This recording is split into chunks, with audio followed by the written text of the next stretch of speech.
Pois é, o que parecia impensado aconteceu. A justiça acaba de conceder um habeas corpus que vai em confronto às decisões do ministro Alexandre de Moraes, o que não deve ter agradado muito a ele. Teve ampla repercussão, inclusive uma matéria do Metrópolis falou sobre como há uma divergência aqui do posicionamento dos tribunais e do ministro Alexandre de Moraes, no caso Roberto Jefferson, e a gente vai falar sobre isso aqui com vocês. Também vamos falar ainda do PL da anistia. Um deputado, o Sanderson, entendeu a regra do jogo. Disse que o Hugo Mota acende uma vela para o Jonho e uma para Deus, né? Uma para o diabo e outra para Deus. Porque ele, embora esteja sinalizando estar do lado do PL, está articulando nos bastidores contra o PL da anistia, é o que informa a revista Oeste e também o Metrópolis, que diz que o Hugo Mota está traindo o PL pelas costas. Por outro lado, né, ele resolveu dar apoio a um projeto, a uma pauta, né, do Ramagem. E nesse caso do Ramagem, seria uma espécie de, vamos dizer, estratégia constitucional do artigo 53, que tira o Ramagem lá dos processos que correm no STF. E a Câmara dos Deputados pode fazer isso. Mas, em compensação, se o Ramagem sai, não tem mais motivo de ser desse projeto permanecer, né, desse processo contra o Bolsonaro, do suposto golpe, permanecer na mão do Alexandre de Moraes. Tudo isso a gente vai conversar com vocês aqui nesse editorial, então seja muito bem-vindo, é sempre uma honra, um prazer começar o dia com vocês, uma sexta-feira abençoada para você, para sua família e que Deus nos abençoe muito nesse dia.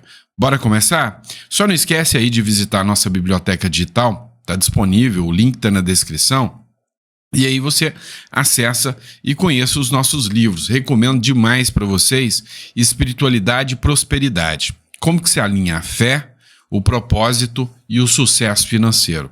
Olha, para mim ajudou demais esse livro, tá? Demais. Então, é por isso que eu estou recomendando aqui para vocês. Eu peguei tudo aquilo que, sabe, realmente o que foi diferencial na minha vida para que eu possa chegar onde eu cheguei hoje. Então, eu sintetizei isso aqui para vocês. Você faz o download, paga o valor que você achar justo, tá bom? Vamos lá, pessoal. Olha só, matéria do Metrópolis, matéria do Paulo Capelli. A filha do Roberto Jefferson apela a, abre aspas, humanidade e senso de justiça, fecha aspas, de Moraes. Né? É a mesma coisa de pedir alguma coisa para Gnomo, não vai acontecer. Mas ela fez ontem uma publicação solicitando que o ministro Alexandre de Moraes também tenha a humanidade de liberar o Roberto Jefferson, assim como foi feito com a Débora Rodrigues, né? E aí, ela fez porque a Justiça Federal acatou um habeas corpus que concede a prisão domiciliar ao Roberto Jefferson. A primeira turma especializada do Tribunal Regional Federal da 2ª Região concedeu na última quarta-feira a prisão domiciliar para o deputado, né, o ex-deputado Roberto Jefferson. Tá, mas essa decisão, ela não significa a imediata liberação do Roberto Jefferson. Por quê? Porque tem um outro processo e tem uma ordem de prisão advinda do ministro do Supremo Alexandre de Moraes. Então, uma filha do Roberto Jefferson falou, olha, agora só falta o Alexandre de Moraes ter humanização em relação ao Roberto Jefferson. O que acontece no caso Roberto Jefferson? Por que o Tribunal Regional Federal concedeu, né, essa ordem ao Roberto Jefferson? Porque ele está com a saúde extremamente debilitada. Então ele está em péssimas condições. E é por isso que concederam, né, o habeas corpus. Mas enquanto o ministro Alexandre de Moraes não decidir, não será concedido a liberdade para o Roberto Jefferson. Além de conceder a liberdade, né, ou melhor, a prisão domiciliar, liberdade não, a prisão domiciliar a Roberto Jefferson, a determinação de não usar redes sociais, usar tornozeleira, não sair da cidade, tudo isso foi determinado também. Eu acredito, né, que agora, com alguns recuos do ministro Alexandre de Moraes, com uma certa pressão, pode ser que ele conceda, né, essa domiciliar humanitária, que chama agora, para o Roberto Jefferson, tá bom? Vamos lá, vamos falar de anistia e Hugo Mota. Matéria da Revista Oeste aqui para vocês. Deputado disse que Mota acendeu uma vela para Deus e outra para o diabo ao negociar a anistia, né? Vou falar uma coisa para vocês. Ali no Congresso Nacional estão muito mais com o Jonho do que com Deus, viu? O deputado Biratã Sanderson criticou o presidente da Câmara, Hugo Mota, por se mostrar contraditório em relação à pauta da anistia. Segundo o parlamentar, durante a campanha para a presidência da Casa, Mota fez promessas ao Partido Liberal de levar a proposta à votação, enquanto garantiu ao Partido dos Trabalhadores que não colocaria em pauta. Pois é, né? Quem errou em acreditar nele aqui? Eu vi muita gente falando, não, foi uma medida excelente apostar no Mota, porque o Mota é conservador. Cara, depois de uma reunião na casa do Alexandre de Moraes, depois de uma viagem de alguns dias com Lula, cara, e depois da pressão que esse cara tá sofrendo, cá entre nós, ele não vai apoiar a anistia tão fácil. Olha só o que se descobriu que ele está fazendo. Mota pede para líderes não assinarem a anistia e PL muda a estratégia. Olha que sacanagem. Olha que sacanagem que esse Hugo Mota fez com o PL. Ele assumiu um compromisso para conseguir os votos do PL. Ele disse que não interferiria, que ele deixaria que o Congresso fosse soberano, que a reunião dos líderes definiria a pauta. O Kassab lá e a turma do PSD resolve dar apoio à anistia. E aí o Hugo Mota vai lá e articula pedindo para os líderes não votarem em anistia. Ou seja, esse projeto da anistia está ganhando muita pressão. E eles estão morrendo de medo do que pode acontecer agora, dia 6, domingo. Mota pede para líderes não assinarem a anistia e PL muda estratégia. O líder do PL na Câmara dos Deputados, que é o Sóstenes Cavalcante, afirmou nesta quinta que o partido mudou a estratégia para conseguir apresentar o requerimento de urgência para o projeto de lei de anistia, que propõe beneficiar os condenados por envolvimento nos atos antidemocráticos de 8 de janeiro. O deputado disse que o presidente da Câmara, Hugo Mota, solicitou que os líderes partidários não assinassem o requerimento de urgência nesse momento. Abre aspas. Quero deixar claro que o presidente Hugo Mota é e continua sendo e será sempre aliado do PL em todas as nossas bandeiras, inclusive na anistia. Entretanto, a gente tem que entender que as situações e a pressão que a cadeira de um presidente sofre, explicou Sóstenes Cavalcante. E aí ele falou, olha, a gente entende, ele ainda é nosso aliado, só que ele vai feder com a gente agora. É isso. Tá, cara, não adianta, nunca se viu uma interferência tão grande assim.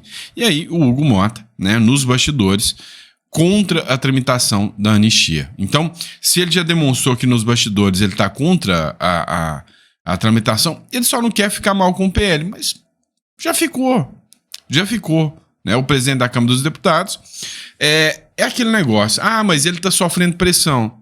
A cadeira é de pressão, né? A cadeira é uma panela de pressão. Não tem como fugir disso. Então, se ele sabia que ele ia assumir, ele já sabia que ele ia assumir com a pressão do PL da anistia. Só não precisava ter mentido. Falou pro PT que não ia apoiar, falou pro PL que ia apoiar. Era só ele falar, não, isso não me pede outra coisa. É óbvio, pressão ele tá sofrendo. Olha só o que aconteceu, por exemplo, esse final de semana. Não é mera coincidência, né? A PF faz operação para investigar indícios de desvios de emenda de Hugo Mota. Contrato abastecido com emenda do orçamento secreto, apadrinhado por Hugo Mota, é superior a 6 milhões de reais. Então, a PF já deu sinal, já foi lá e fez a investigação. Mota pede a líderes para não assinarem PL e muda estratégia. Ou seja, todos os deputados, e eles escolhem assim, que tem rabo preso, não vão bater de frente com o Supremo Tribunal Federal. Isso aqui basta uma canetada e ele vai para a cadeia e ele está fora do Congresso Nacional. E pronto. E pronto. Olha só, matéria do Paulo Figueiredo aqui. O Hugo Mota, ele falou, não vou apoiar a anistia, está articulando com os líderes para a anistia não ser apoiada, mas em compensação ele quis dar vamos dizer assim, um prêmio de consolação para o PL. O que é bom para o Bolsonaro, não deixa de ser, tá? Hugo Mota acata pedido do PL que pede a sustação da ação contra a ramagem. Olha só o que escreveu Paulo Figueiredo. Hugo Mota acata pedido do PL e a ação penal contra a ramagem é suspensa na Câmara. O presidente da Câmara, Hugo Mota, acolheu o recurso do PL que susta o processo movido pelo STF contra o deputado Alexandre Ramagem, do PL, acusado de envolvimento em suposta trama golpista. Caso vai agora para a análise da CCJ. A oposição afirma que a decisão fortalece o artigo 53 da Constituição. O PL também articula urgência para a votação do projeto da anistia. Foi uma espécie de prêmio de consolação, tipo assim, não vou dar anistia para quem está preso injustamente, mas vou dar fôlego para o Ramagem, tá? Ou seja, agora sustou a ação vai continuar, mas contra o Ramagem essa ação não continua. O ministro Alexandre de Moraes, né, pode determinar a exclusão do Ramagem desse processo, ou pode deixar ele em stand-by, continuar contra os outros presos, se o Ramagem não conseguir se reeleger, e aí o processo volta a andar contra ele também. É uma hipótese. E assim, o que é a aposta, né, do PL aqui? Retirar o Ramagem dessa ação, porque se sustar é como se ele não tivesse na ação. Tira o Ramagem dessa ação. E aí o PL faria o quê? O Moraes faria o quê? Tiraria o Bolsonaro, porque uma vez que não tem mais ninguém com foro privilegiado, não haveria razão de ser do processo estar na mão do Alexandre de Moraes. Mas eles mudaram o entendimento. A verdade é que o Supremo Tribunal Federal colocou, né, a nova regra agora é que qualquer um que eles quiserem tem foro privilegiado. Então, se eles quiserem processar qualquer um, você aí que postou nas redes sociais, isso é semelhante ao 8 de janeiro, vem ser processado pelo STF. É assim que funciona. Vamos lá. Bobagem pouca é bobagem, né? Vamos lá. Matéria da Folha de São Paulo. Agora é para fechar a tampa do caixão, para já sepultar o Brasil como um verdadeiro circo, né? Um picadeiro mesmo, né? Felipe Neto diz que é pré-candidato à presidência em 2026. Cara, se for brincadeira, é uma brincadeira de muito mau gosto. Mas vamos lá, o influenciador digital Felipe Neto publicou um vídeo em suas redes sociais dizendo que é pré-candidato à presidência nas próximas eleições. Na mesma gravação, ele anunciou o lançamento de uma rede social chamada Nova Fala. Quero ser presidente porque eu, embora seja um homem de fora da política, sei, né? Tenho ao meu lado a maior arma do nosso tempo, o uso das redes, dos seus seguidores, trata o comunicador. Né, seus seguidores trataram o comunicador como se ele estivesse fazendo uma brincadeira. Cara, o pior de tudo é que quando você observa o nível do Brasil e da população brasileira, da falta de conhecimento, da falta de estudo, tem gente que cai numa bravata dessa ainda. O brabo é que a gente sabe que ainda tem gente que vai apoiar isso. Olha quem a gente tem como presidente hoje, né? Olha quem a gente tem como presidente. E aí eu vou te falar, pelo menos entre Lula e Felipe Neto, o Felipe Neto nunca foi condenado, né, criminalmente por desvio de dinheiro, né? Então, assim, cara, a situação é mais drástica e mais tensa do que você possa imaginar. Vamos lá, pessoal. Hoje, o ministro Flávio Dino, ele citou, matéria da Globo News, citando a fonte, que o crime organizado não está nos morros, está no asfalto. O Flávio Dino, ele falou que não, que as pessoas reclamam, que o crime organizado está na favela, que o crime organizado está lá nos morros, mas não é bem assim, que o Flávio Dino sabe que o crime organizado é no asfalto, é ali que o crime organizado está. Ok, vamos entender o seguinte, eu não posso falar onde que eu acho que o crime está organizado, tá? Porque senão eu vou preso, mas eu acho que está muito além do asfalto, né? No asfalto está o povo, está muito além, está onde o povo não está, Não posso falar. Mas a minha visão é que eu sei do lado de quem o crime organizado tá. Olha só, matéria aqui da Vic Richard, jornalist, tá? Ela que é americana, né? Ela fez essa seguinte publicação aqui, ó. Bolsonaro na cadeia. O primeiro comando da capital coloca a faixa com, abre aspas, Bolsonaro na cadeia, fecha aspas, na boca da favela e gera tensão. E aí ela escreve aqui em inglês, né? O banner fala, né, para todos. Os criminosos estão com Lula e os trabalhadores com o Bolsonaro. Cara, assim, quando você viu a comemoração nas cadeias de um resultado eleitoral, você já se assusta. Se assusta. Você fala que alguma coisa, não, tem alguma coisa errada, né, nesse Brasil, a partir do momento que você tem pessoas comemorando de dentro das cadeias um candidato A ou B, né? Tem coisa errada. E aí, quando você acha que é pouca coisa, você começa a entender isso aqui, ó. Mortes de policiais com câmeras corporais cresce 175% só em São Paulo. Isso, né, de 2022, do final de 2022 até 2024. Quase 200%. Quase 200%.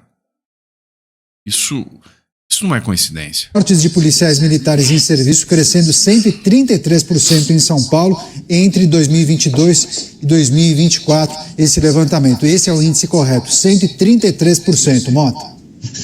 A produção de estatísticas sobre criminalidade no Brasil é feita por um ecossistema de ONGs, todas com viés de esquerda. Nunca esqueçam disso. Quase todas essas ONGs recebem doações em dólar da Open Society Foundation, do seu Jorge Soros, e da Ford Foundation. Vocês vão lembrar dessas duas fundações. São aquelas que financiaram nossos amigos, os Sleeping Giants, que queriam tirar a Jovem Pan do ar. A regra dessas ONGs é interpretar os números conforme o viés ideológico. Então, primeiro eles venderam a ideia de que a câmera corporal é uma ferramenta para reduzir a chamada letalidade policial. Coloca a câmera no policial, porque isso vai ser bom para todo mundo. Vai reduzir o número de pessoas mortas em confronto com a polícia. Eu já expliquei aqui que letalidade policial é um termo ideológico. Ninguém fala em letalidade judicial, aquela que acontece quando o magistrado libera na audiência de custódia um bandido ou permite que ele vá para a saidinha e ele mata alguém. Ninguém fala em letalidade criminal, só se fala em letalidade policial. Muito bem. Venderam a ideia de que a câmera reduz o número de mortos em confronto com a polícia. Agora os dados mostram o contrário. Deixa eu repetir, os dados colhidos por essa ONG mostram exatamente o oposto do que elas disseram que seria o efeito das câmeras. Então é preciso achar uma explicação para não fazer os especialistas em segurança passarem vergonha. E qual é a explicação? Vamos ver se vocês adivinham. Mais uma vez, culpar a polícia. A explicação da ONG é o enfraquecimento da política de uso de câmeras corporais pela polícia. Não é uma coisa bonita, científica? É como disse o escritor americano George Packer, a ideologia já tem uma resposta antes que a pergunta seja feita. Com toda certeza. Então, assim, minha solidariedade a todos os policiais, né, que põem a vida aí em risco, né, para mim, são heróis. A esquerda trata vocês como os criminosos e os criminosos como vítimas.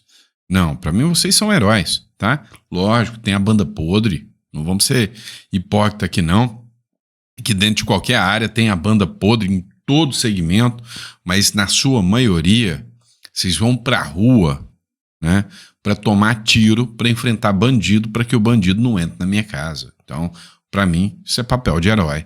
E aí, né, meu repúdio aqui, né, a todos esses ignóbeis, nojentos aí que ficam pregando pelo fim da polícia militar, que ficam aí pregando contra a polícia, a sua letalidade, né? Esses caras não querem ir para a rua defender, né, famílias, não, né? Pelo contrário, ficam lá falando, grasnando que bandido é vítima da sociedade, mas a hora que rouba o iPhonezinho deles, corre lá na polícia militar para fazer boletim de ocorrência.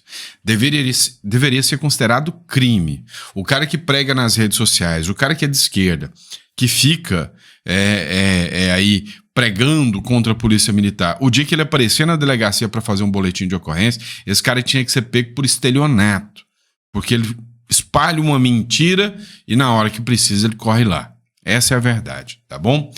Pessoal, abraço, tá? Muito obrigado pela confiança, né? Pela credibilidade de vocês, e a gente volta daqui a pouquinho. Põe água no feijão, meio-dia tô de volta com mais conteúdo para vocês.